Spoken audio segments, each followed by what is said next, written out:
Alô, queridas e queridos ouvintes. Estamos abrindo os trabalhos de novembro aqui no Poema Podcast com Roberto Piva, o poeta do mês. Piva nasceu em São Paulo em 1937 e teve uma longa trajetória na poesia. Publicou 7 livros ao todo entre os anos 60 e 2000. Esse ano, em 2020, completam-se 10 anos de sua morte. E a gente conversou hoje sobre um famoso poema dele, chamado A Piedade, que aparece pela primeira vez no livro Paranoia, de 1963, a estreia de Piva. E o poema também foi incluído na célebre coletânea 26 Poetas Hoje, de Heloísa Buarque de Holanda. A gente conversou um pouco sobre o vínculo de Piva com a poesia marginal e o surrealismo. Puxamos discussões passadas aqui no podcast sobre Ana Cristina César, Paulo Leminski e Alice Salomão. Bom, a poética de Piva nos leva para diversos lugares e vocês também vão ouvir no papo referências a Drummond, Nietzsche, Pierre Reverdy, Tolstói, Walt Whitman e outros. Piva era um autor muito erudito e a gente encontra nos seus poemas as referências mais plurais. No episódio de hoje tivemos o prazer de contar com a presença do nosso amigo e ouvinte de longa data, Franklin Moraes. Franklin é professor de língua portuguesa e literatura, possui graduação pela Universidade Estadual do Sudoeste da Bahia e atualmente cursa doutorado no Departamento de Teoria e História Literária na Unicamp. Fiquem agora com a bela leitura que ele fez do poema Piedade e logo na sequência começamos a conversa. A piedade. Eu urrava nos poliedros da justiça, meu momento abatido na extrema paliçada. Os professores falavam da vontade de dominar e da luta pela vida. As senhoras católicas são piedosas. Os comunistas são piedosos. Os comerciantes são piedosos. Só eu não sou piedoso. Se eu fosse piedoso, meu sexo seria dócil e só se ergueria aos sábados à noite. Eu seria um bom filho, meus colegas me chamariam um cu de ferro e me fariam perguntas. Por que navio boia? Por que prego afunda? Eu deixaria proliferar uma úlcera e admiraria as estátuas de fortes dentaduras. Iria a bailes onde eu não poderia levar meus amigos pederastas ou barbudos. Eu me universalizaria no senso comum e eles diriam que eu tenho todas as virtudes. Eu não sou piedoso. Eu nunca poderei ser piedoso. Meus olhos retingem e tingem-se de verde. Os arranha-céus de carniça se decompõem nos pavimentos. Os adolescentes nas escolas bufam como cadelas asfixiadas. Arcanjos de enxofre bombardeiam o horizonte através dos meus sonhos. Boa noite, pessoal. Boa noite, Facó. Como é que você tá? Oi, Júlia, boa noite. Tudo tranquilo por aqui. Muito empolgado para falar sobre a poesia do Piva. Ah, que bacana. E você, Kleber, tudo tranquilo? Tranquilo, boa noite. Boa noite a todo mundo que está nos escutando. Boa noite, Júlia. Boa noite. Com Obrigado você, aqui Raquel, por estar tudo aqui. bem? Tudo bom? Boa noite a todos. Todos. Beleza. E com você, Franklin, tudo certo? Oi, Júlia, boa noite. Boa noite, Kleber, Lucas, Raquel. Boa noite. Muito Boa massa noite. estar aqui com Boa vocês. noite. Obrigado pelo convite. Seja Seja bem-vindo. bem-vindo, fica à vontade. Não, É nóis, tá em casa já. Beleza. Bom, gente, aqui no poema a gente tem o hábito de começar bem entrando no texto mesmo, né? Mas eu acho que surgiu uma questão enquanto a gente estava lendo, montando o episódio. Eu acho que talvez dessa vez seja interessante conversar um pouquinho sobre o Piva dentro da história literária, né? Porque é difícil vincular ele a um único rótulo, movimento. Ele geralmente é muito vinculado à poesia marginal. Às vezes as pessoas se referem a ele como poeta marginal, a um contexto contracultural dos anos 70, mas tecnicamente Piva não pertence muito a essa geração, porque ele começou a produzir antes, ainda nos anos 60, e, enfim, também acho que transitou por outros espaços. Ele também frequentou muito um coletivo menor de poetas surrealistas de São Paulo, e realmente parece muito próximo, né, dessa dicção surrealista. E, bom, eu queria que a gente conversasse um pouquinho sobre o Piedade dentro dessa discussão, assim, como que vocês veem o Piva dentro desse debate? Eu vejo o Piva num lugar um pouco similar ao de Ana Cristina César, assim, por assim dizer, né? De ter uma dicção muito própria, né? E diferenciada do que, né, eram os marginais, do que foi a antologia de 76 também. Porque eu acho que essa antologia é marcada pela heterogeneidade também, né? Então, é algo heterogêneo dentro do heterogêneo. E sobre a piedade dentro dessa discussão, né, assim, de forma comparativa com os outros poetas da época, eu acho que é isso, né, uma voz singular que traz todas essas referências religiosas, né, que a gente vai aos poucos discutir aqui, num lugar de fala bem comum também, né? Uhum. Quando você fala da coletânea, você está falando da coletânea 26 Poetas Hoje, Isso. da Heloísa Buarque de Holanda? Sim, foi aí que eu vi o nome do Piva pela primeira vez. Então, eu não consigo, assim, dissociar ele muito na... Hoje eu sei, né, que não é tão simples e acho bacana você associar o nome da Ana Cristina.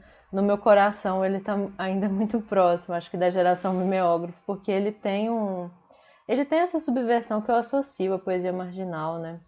E acho que uma irreverência num sentido, talvez uma abordagem meio capenga, assim, da palavra irreverência, uma abordagem meio lacaniana fajuta, mas uma não reverência, assim, um cara que incorporou várias literaturas, várias tradições, né? Mas de uma maneira muito livre, né? Muito pouco, enfim, Eu acho fiel muito ou subserviente à elaborado também. Eu citação. acho que é uma poesia assim. Eu Sim. confesso que eu não tinha lido muito Piva, né? Antes do programa. Tinha aquele Ciranda da Poesia, né? Do Piva. E tinha lido também nos 26 Poetas Hoje para comparar, né? Com o Torquato também, que era uma voz dissonante ali no meio. E tantos outros, né? Mas é isso, me parece muito elaborado, com muitas referências, assim, não é uma obra de fácil acesso, assim, imediato, né? Traz algumas coisas, algumas sensações, mas não é conclusiva, assim, por assim dizer. Não, perfeito. O que a Júlia comentou em relação aos poetas marginais é interessante, porque a gente já passou pelo Leminski, pelo Wally, Sim. e agora a gente chega no Piva, né? Então, assim, eu fiquei me perguntando, olhando para esses quadros de diferença, né, e tentando entender qual que seria a dicção do Piva no meio desse lugar que ele ocupa, sabe?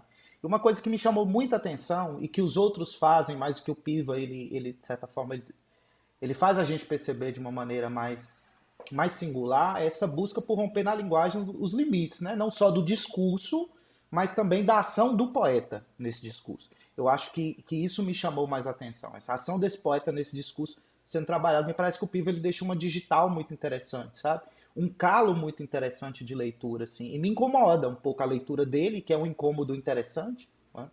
E que o próprio título do poema Piedade, por si, já é um lugar de incômodo, né? Porque esse termo piedade não é um termo simples de ser trazido para dentro de um poema para discutir, e ao mesmo tempo essa piedade não é algo acolhedor, né? Porque a piedade aqui ela não está sendo acolhedora, é uma piedade que pensa em predisposição, pressupostos.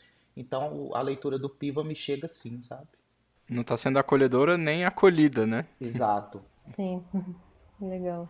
Eu acho legal isso que o Kleber fala, eu concordo bastante. Eu acho que uma diferença que o poema, por exemplo, A Piedade, deixa muito, muito forte assim, em relação ao que se chama comumente dos traços principais da poesia marginal, é que a poesia marginal ela busca uma certa proximidade com a linguagem simples, né, com certas formas de comunicação imediatas e rápidas. Ela procura essa circulação rápida, né, e esse consumo rápido, o consumo na distração e tudo mais, enquanto que a linguagem do Piva, ela vai por outra, ela é marginal no sentido de que ela chama figuras marginais para dentro de si, né? Fala do crime, fala da transgressão, recusa os valores da sociedade vigente, por assim dizer, mas do ponto de vista da linguagem, do tecido verbal, do texto, assim, ela é muito elaborada. As imagens são complexas, os versos são longos, caudalosos. E, e existe uma coisa, pelo menos nesse primeiro livro, bastante marcada, que é esse desafio da lógica, né? Que é um traço surrealista por excelência. Então, acho uma coisa que de alguma maneira coloca ele em outro lugar, assim, que se parece muito com aquele do primeiro Ali também, né? Lá, mas que o Piva eu acho que tem uma entrada mais profunda ainda por levar a linguagem a limites, né? A limites distantes da linguagem comum, para que ela tente dizer coisas distantes do que se diz comumente, né? Eu acho que o Piva ele tem uma espécie de desprezo e ódio pelo banal, né? Pelo normal, que ele associa com a mediocridade, né? Então a linguagem também tem que ir para longe disso, assim, eu acho uma diferença dele em relação a essa geração como um todo. Franklin, quer comentar alguma coisa? Eu acho que eu concordo inteiramente com o Facó, no sentido de que eu acredito que o Paranoia é um livro que tematiza, de uma maneira geral, uma contestação em relação aos poderes estabelecidos do Estado, a justiça, a igreja, as faculdades. Ele se refere a certa altura do livro à Faculdade de Direito de São Paulo. Então, eu acredito que existe uma veia contestatória em relação aos poderes estabelecidos, que acho que nessa visão rebaixariam a vida, ou diminuiriam a possibilidade de uma vida potente, criativa, ativa. E eu acho que, de algum modo, isso está no poema Piedade. E eu ressalto o primeiro verso, o Poliedros da Justiça, que é justamente uma referência, eu acredito, ao Poder Judiciário, de fato, e no verso eu deixaria proliferar uma úlcera e admiraria as estátuas de fortes dentaduras. Aqui eu acho que a gente poderia pensar numa referência ao passado bandeirante e à memória do Estado de São Paulo. E, por consequência, ao Estado, né? As formas que o Estado tem de perpetuar valores, etc., dentro de um quadro ideológico mais amplo. Então, acho que, ideologicamente, a poesia de Piva no Paranoia é uma poesia que contesta, né? E, tematizando isso, e até na própria dicção, né? Que é pouco ortodoxa, né? Versos longos, com uma diagramação espaçada. Então, acho que poderia ser por aí uma chave de leitura. Sim, muito massa. E agora que você chamou a atenção para esse verso, eu pensei uma coisa também. Esse eu deixaria proliferar uma úlcera, lembra muito o livro do Tolstói, né? A Morte de Ivan Illich. Assim, agora pensando nisso. É tipo aquela existência burguesa que você vai só levando com a barriga enquanto cresce um tumor dentro de você. E quando você vai descobrir, já é muito tarde para querer fazer outra coisa da vida. Parece o drama do Ivan Illich.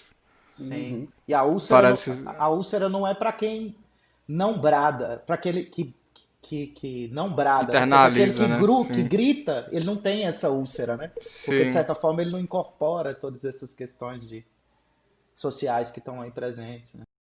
Eu observaria também a relação do Piva com Nietzsche, né? Com a filosofia do Nietzsche, que ela coloca. Perfeito.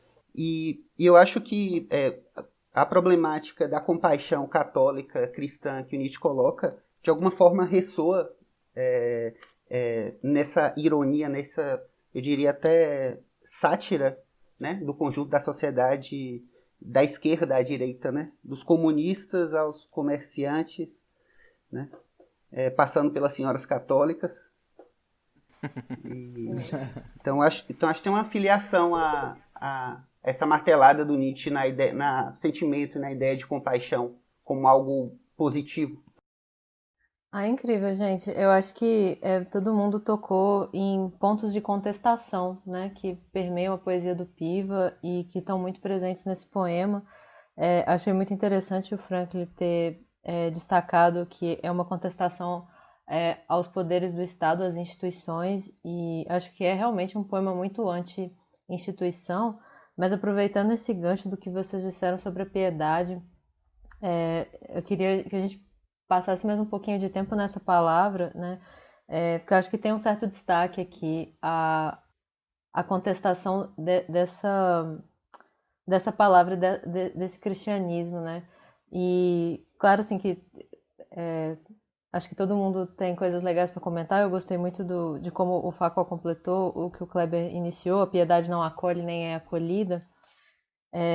Requisitar o Kleber, não sei se ele aceitaria isso, mas o Kleber, acho que talvez entre nós aqui seria o mais próximo de um especialista em vocabulário cristão. Então, se começar pelo Kleber, se vocês me permitem, como que você vê, Kleber, assim, a palavra piedade sendo evocada aqui, que sentido ela tem? Eu acho que no vocabulário cristão, eu acho que é bem complexo mesmo. E tem uma blasfêmia em jogo, essa contestação ela tá muito direta, e assim, como que você vê mesmo essa dinâmica da palavra no poema? Não, perfeito. A questão da piedade, como você disse, que é uma palavra cristã muito forte, né? Se a gente pega a palavra para analisá-la. Inclusive eu lembro de La Pietà, né? Que é uma escultura muito importante do Michelangelo e que tem uma força muito grande, digamos assim, de expressão. Essa piedade, né? Entre mãe e filho, né? Que está ali dentro de uma relação familiar que é muito grande. E mais do que isso, né? Porque a religião ela toma isso como mote também para construir de certa forma, todas as relações que permeiam a humanidade. Né? Ou seja, uma relação de amor, ela está pressuposta uma relação de piedade. Só que a palavra piedade, ela vem sendo esgarçada, ela vem perdendo o seu tom no ambiente religioso, principalmente por quê? Porque a piedade ela pode ser associada com dó, sentir-se pena. Né? E daí que afasta a ideia de empatia, porque empatia é você se colocar junto com o outro. Piedade, ter dó, da forma como é contestado aqui, na realidade é um lugar onde você olha de cima, né? E é um lugar em que você coloca o outro num lugar de pressupostos, né? Num lugar de preconceitos. Então, trazer isso para essa paliçada, como ele coloca ali, para essa barricada de guerra, é pensar a palavra, na realidade, brigando com o seu significado. Eu vejo por É aí. interessante pensar a questão da piedade enquanto ritual religioso, né? Faz parte da liturgia, o pedido de piedade e tudo mais. Então, acho que a quebra é direta, mas tem essa relação que vocês apontaram, né? Muito bem da própria revolução da linguagem, né? Dos revolucionamentos e sobreposições de palavras que são feitos e de imagens, né? Principalmente. Eu acho que o que mais me chocou foram os sentidos dados, né? De dentadura de estátua, de pederasta, sabe? Tem essa coisa, né, urbana, que é própria do Piva, mas eu acho que está colocado mesmo uma oposição através da linguagem mesmo, né?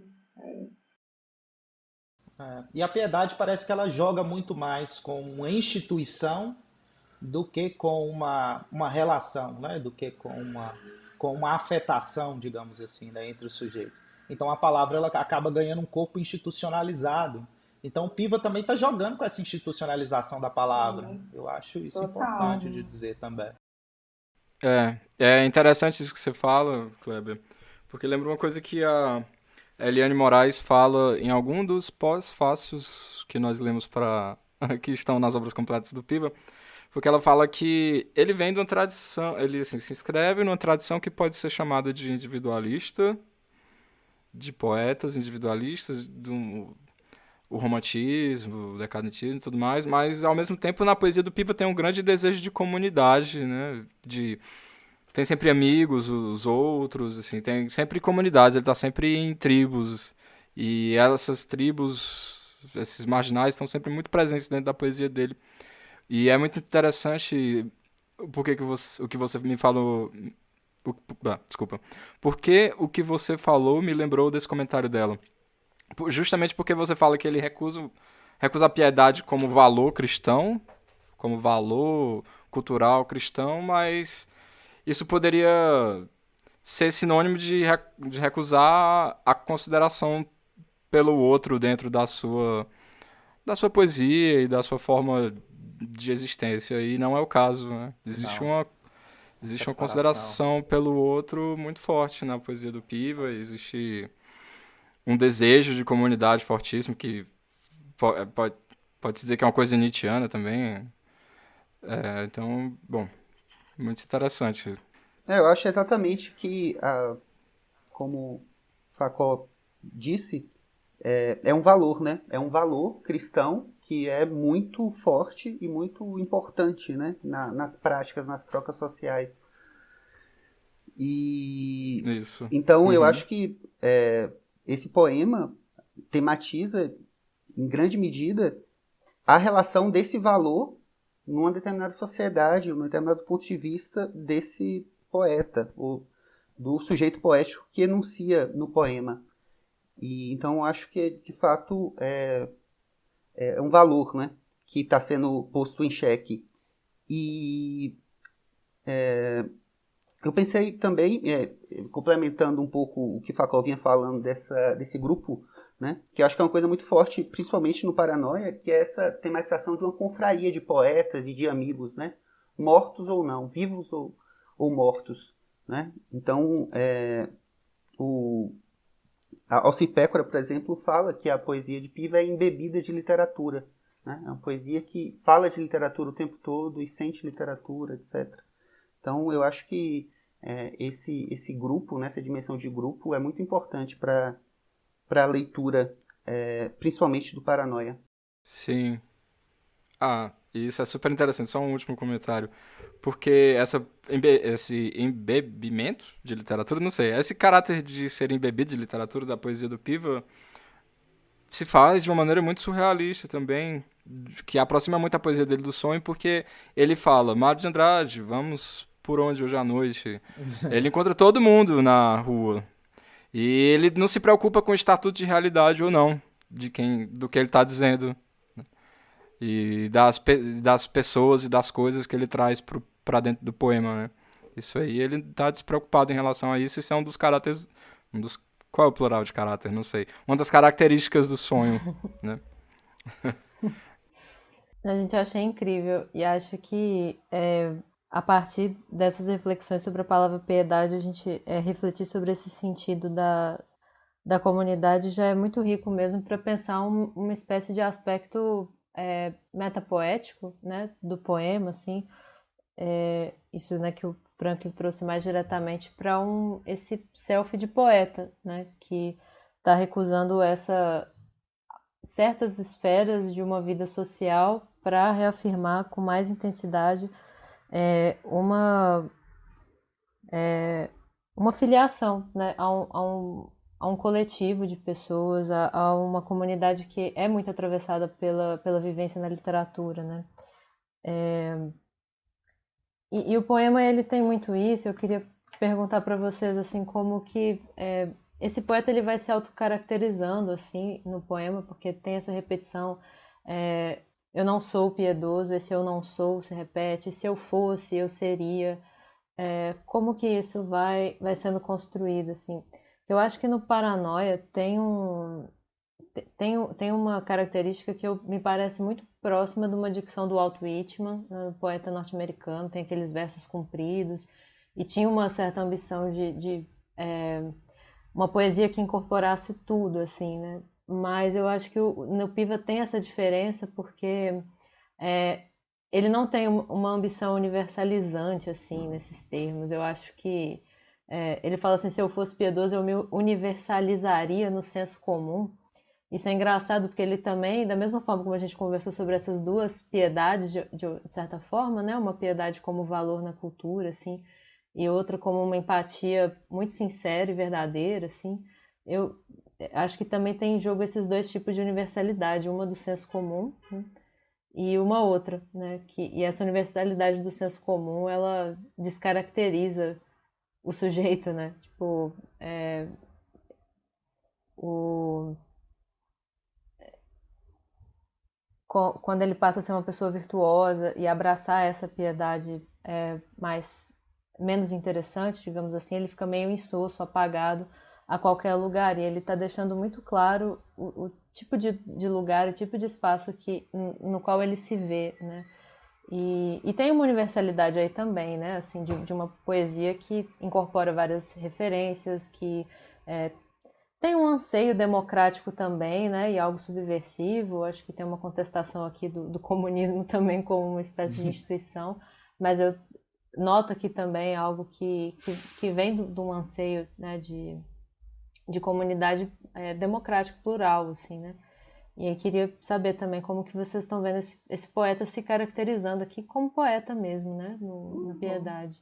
Eu estava pensando que é a mesma a imagem que eu vejo, sabe? A mesma imagem desajustada, né? A partir dessa negação mesmo do eu não sou, eu nunca poderei ser, do desajuste mesmo do poeta que a gente vem comentando em outros programas, né? Do Bandeira e do Drummond, como algo que é universal mesmo, né? E acho que a experiência dessa poesia me leva a esse mesmo lugar, sabe? O poeta é aquele que desconfia dos bons caminhos, né? Exato. Me chega assim também. Legal. Eu acho interessante essa construção que a Júlia estava falando sobre o poeta, sobre essa modulação que tem aí dentro, porque o lugar de ocupação de determinados termos, eles são jogados, né, em outras instâncias. Assim. Isso me chama muito para uma identidade de construção de quem faz. Né?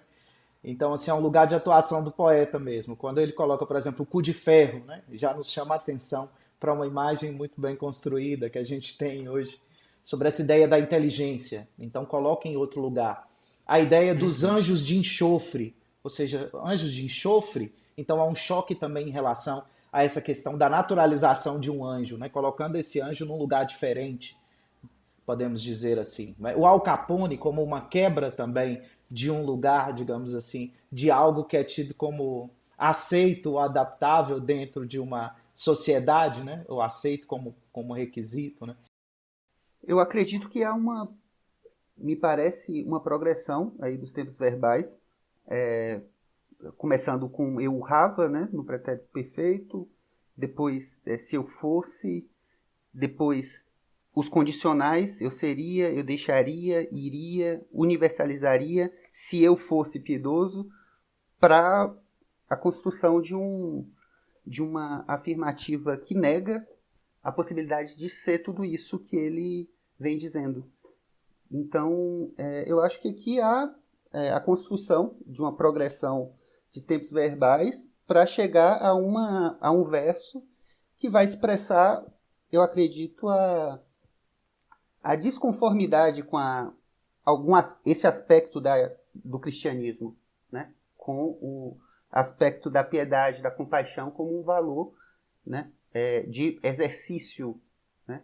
Social, individual, né? Nas relações interpessoais. Muito interessante essa progressão dentro do poema, né? Não tinha reparado. Sim, e eu gostei do que o Kleber destacou sobre o arcanjo de enxofre e achei muito propício ter sido uma citação entre o que a Raquel mencionou sobre um desajuste que é universal, né? Tipo, esse poema tem tantas diferenças em relação ao Drummond, mas tem uma inquietação, digamos assim, o que ela chamou de desajuste, eu acho muito bem, que né, tem uma certa semelhança, e o que o Franklin chamou de inconformidade, porque o enxofre é algo que está muito associado ao inferno, né? Assim, então são anjos de enxofre, são os anjos caídos, assim, não me parece exatamente uma maneira direta de se referir a um anjo que caiu e pertence ao inferno, mas a uma espécie de lugar intermediário, de zona cinzenta, né? E isso eu acho que tem muito a ver com o Piva, eu acho que está muito nos termos mesmo dessa inconformidade, desse desajuste, né? Ele sempre dizia que queria, ambicionava ou buscava encontrar uma poesia experimental que tivesse uma vida experimental envolvida, assim, e passasse por uma experiência experimental. E eu acho que isso tem muito a ver com o que a gente falou sobre esse trânsito dele pelos movimentos, né, dos anos 60, 70 e até mais contemporaneamente. E, e eu acho que essa caracterização do poeta realmente como alguém em muito movimento, né? É algo que eu sei que está muito forte para mim nesse poema. É verdade, né? Tem essa figura do poeta sempre se movendo, ele tá sempre entre as coisas, né? Tá em trânsito. Sim, e é interessante porque essa parte que a Júlia voltou, não é essa não. A parte em que fala sobre a questão do eu me universalizaria, ela me parece que é uma imagem central de mudança. Eu não sei se vocês concordam comigo, porque ela começa com eu me universalizaria no senso comum e eles diriam que tenham todas as virtudes. Aí depois ele vem, eu não sou piedoso, eu nunca poderei ser piedoso. Mas tem uma outra imagem que me parece ser uma imagem de esperança, que quando aparece o verde, e depois, obviamente, esse verde ele some, né? Ele vira uma carniça, né? Dos prédios. Então, assim, é muito imagético também você pensar esse Sim, lugar de quem se descobre que tem um laivo de esperança e depois isso é desconstruído olhando para esses prédios, sabe? Assim, sim. como É um muito prego que novamente afunda. legal que você destacou também. Acho que a gente já está meio que tomando rumo para a escolha dos versos, né? Preferidos. E Sim. Já gastou o seu, viu, Kleber? Não tem mais não, verso. mas o Kleber tava aqui meio que matutando, né? Qual que eu vou escolher? Aquela prévia.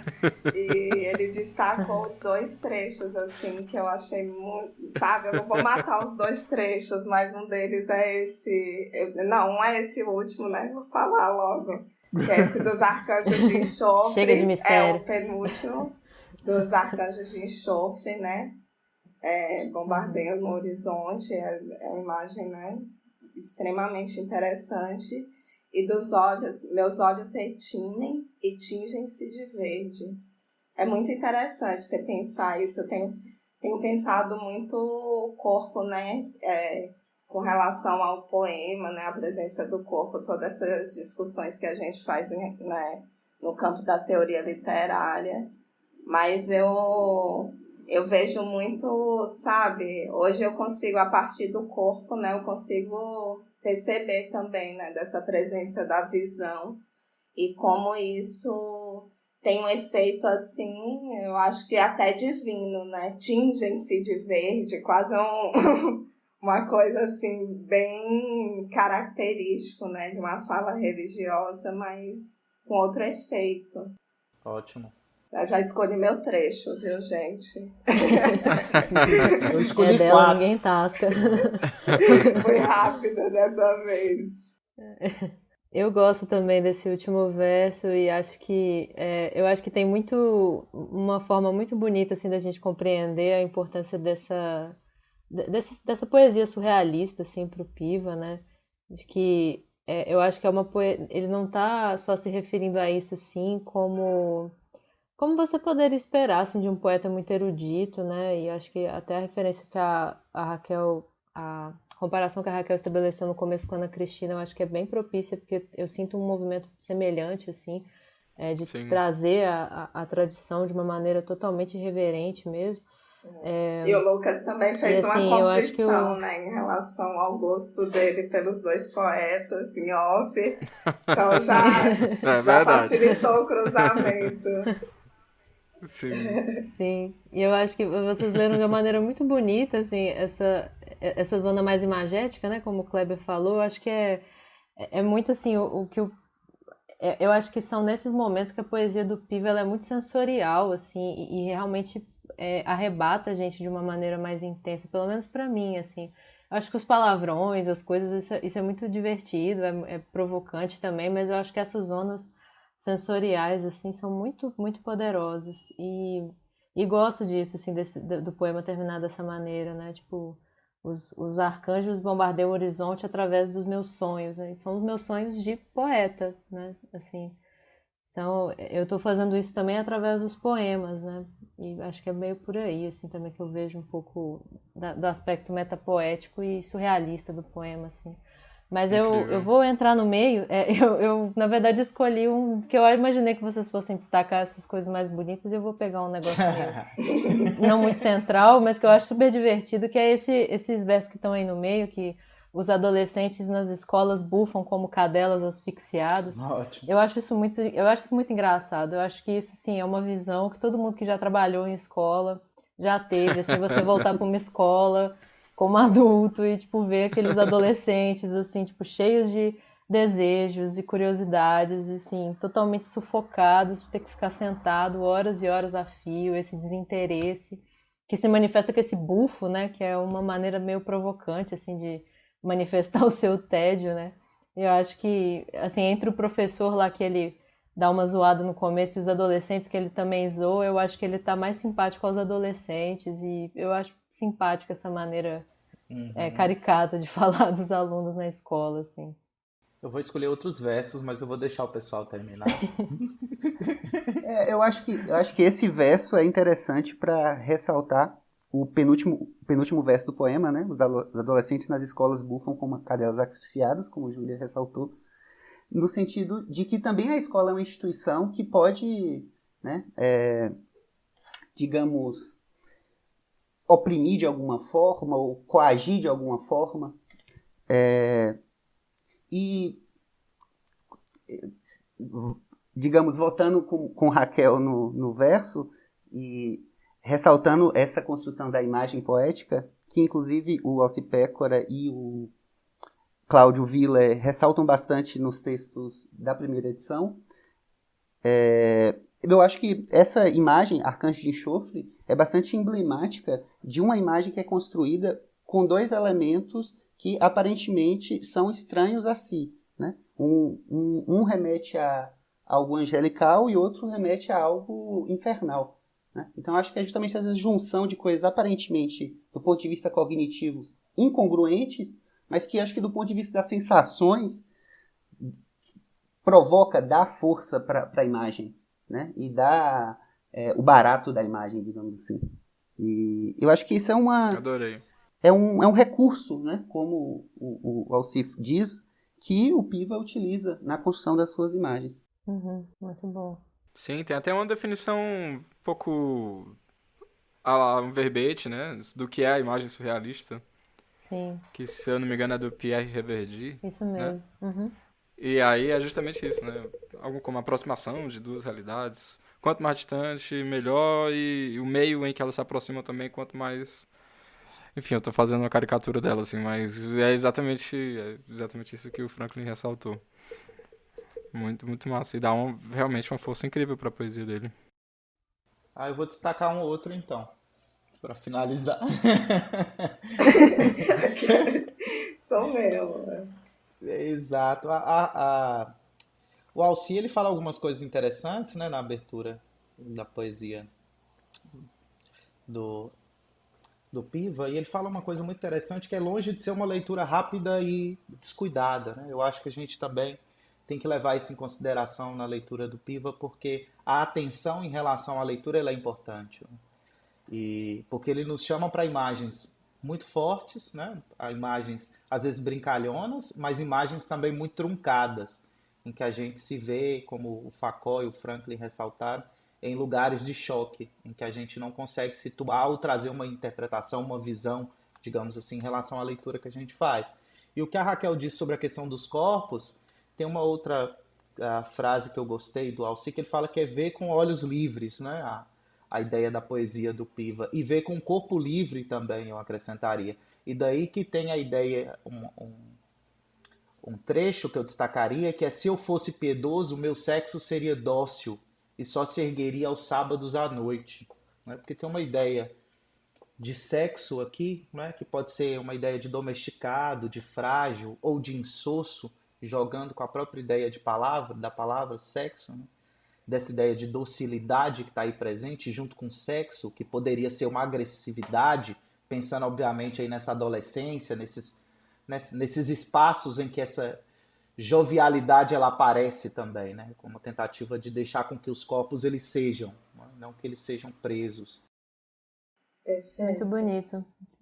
Tipo assim, não tem Sim. hora certa para ter desejo, né? Como assim? Vou agendar né, isso pro sábado à noite?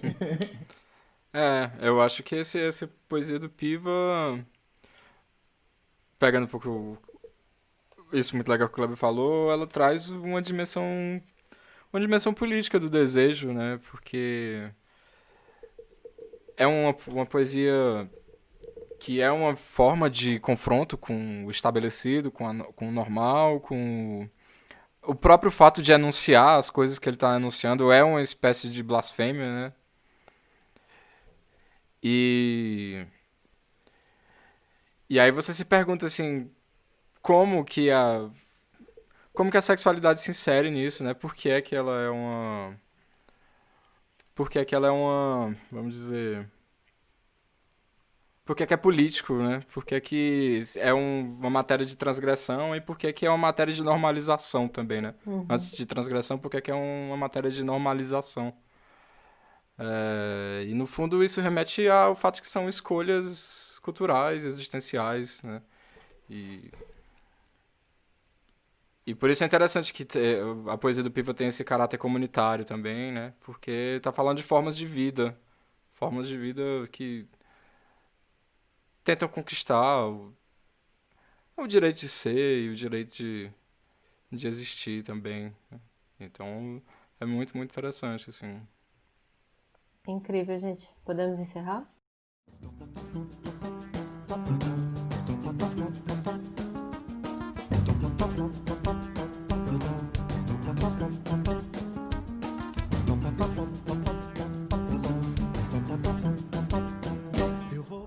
É isso, pessoal. Terminamos por aqui. Muito obrigada a todos vocês que chegaram até aqui na escuta. Não se esqueçam de acompanhar sempre Poemo Podcast no Instagram e no Facebook para ficar por dentro das novidades mais recentes. Um abraço grande e até a próxima. No dia de carnaval, eu vou pra Oslo, pra sair